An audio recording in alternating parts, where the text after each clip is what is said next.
Hi there. This is the Wisdom and Thy Youth audio show, an interfaith space for the rising generation and the young at heart who believe in God and in Jesus Christ.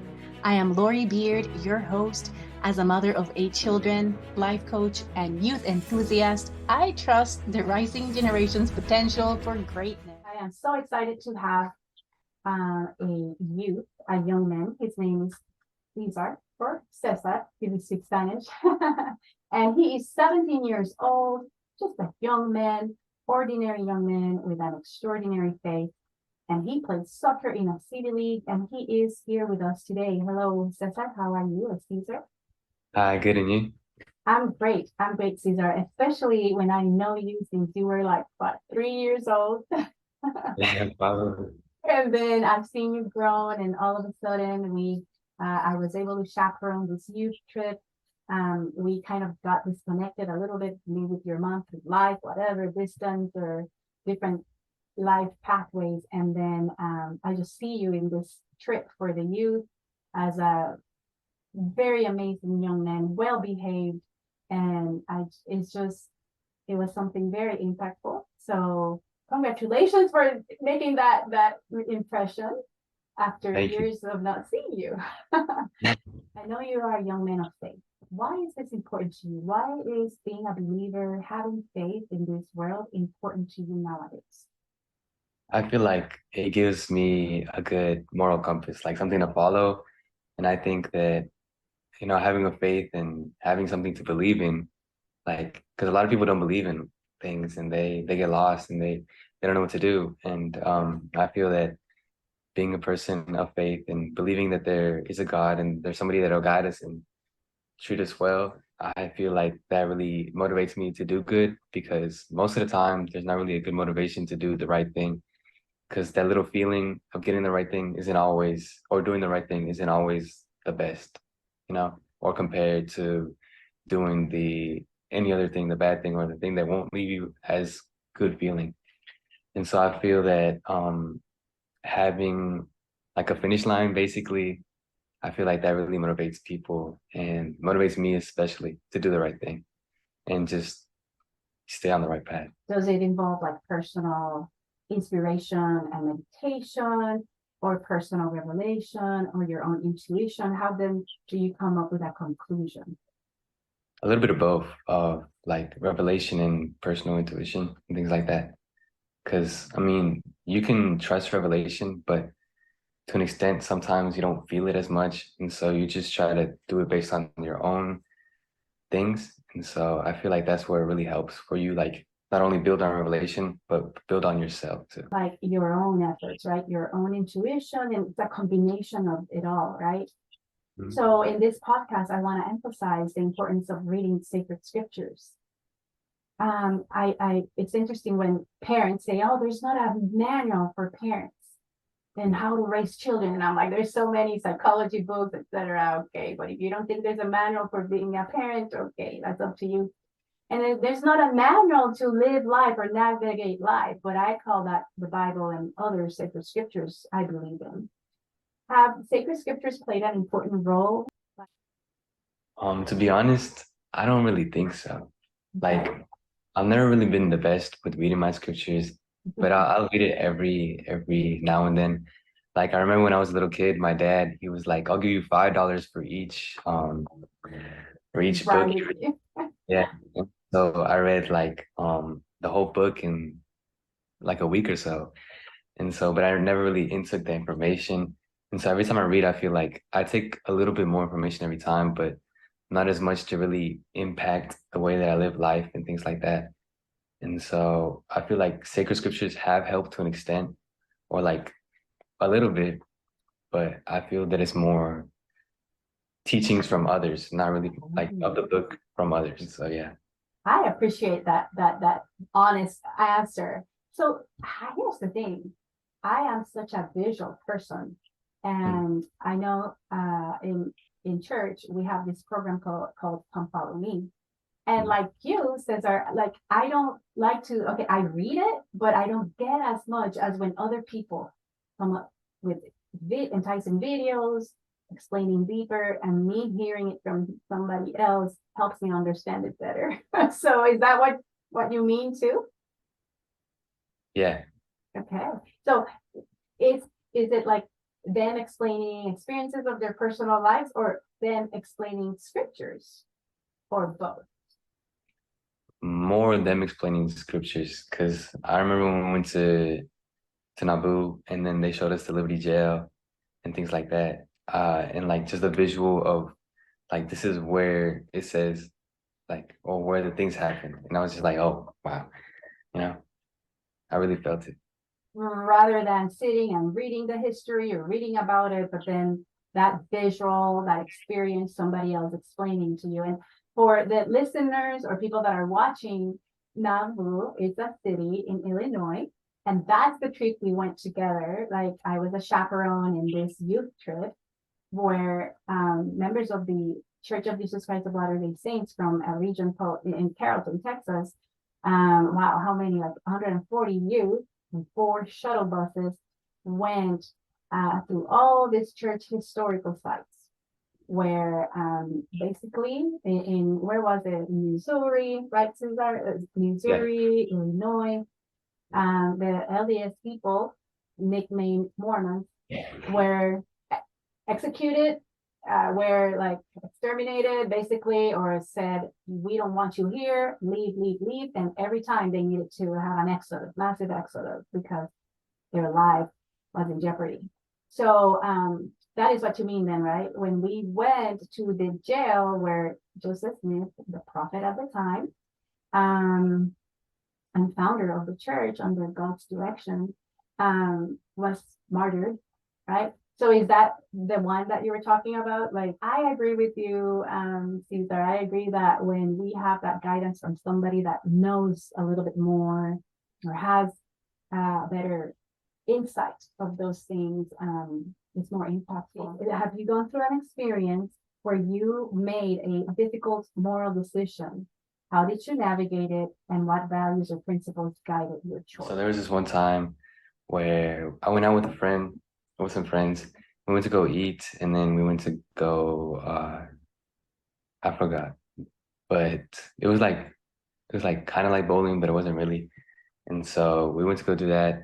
And then my friend, he got a text. He was like, hey, I got this party we can go to. It's like this college party. And then I looked at my friend and I was like, because we don't really go to parties and stuff like that because of all the stuff that happens there. And so I looked at him and I was like, what? Right. And then this guy, he goes on, he's like, yeah, it's like a UNT party. We can go. There will be a little bit of booze, a little bit of stuff, you know, but we'll be fine, you know, we'll be fine. And so then I was like, I'm not really feeling it, you know. I don't really want to be over there because it was like 10 to, and I didn't want to go because we would probably be there till like 1, and then my mom would have killed me too because we would have been out forever. You don't want to face the wrath of your mom, huh? Your friend that got the text is a nice guy. Yeah, Your he's a friend nice that okay, the friend that got the text and was telling you, but then you don't know the source that sent the text. Yeah, no.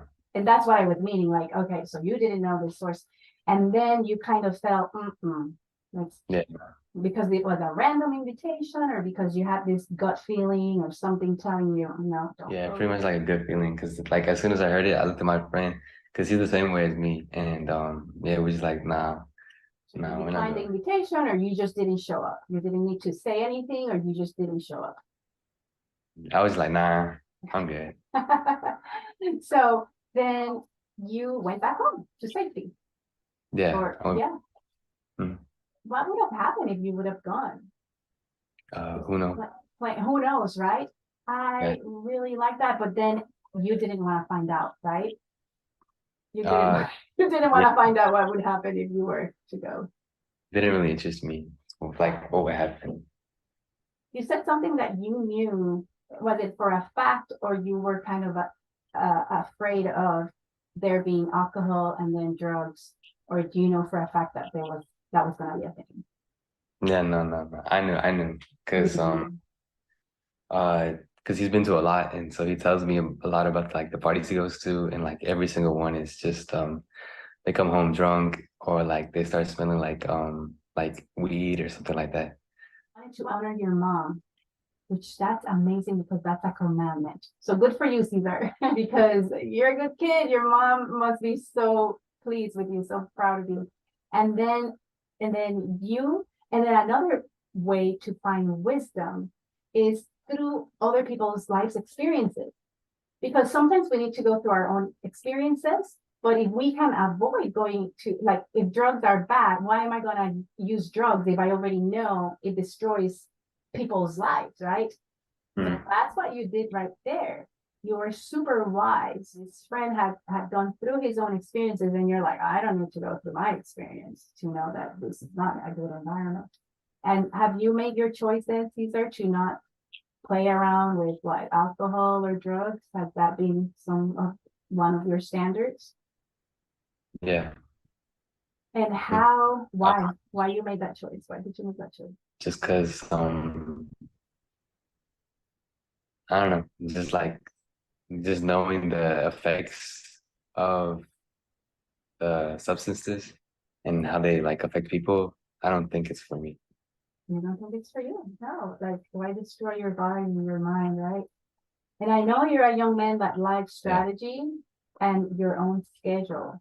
And I heard your mom the other day saying, hey, he goes to the gym. So speaking about the body and taking care of your body, and it's not good for you, right? It's drugs or alcohol.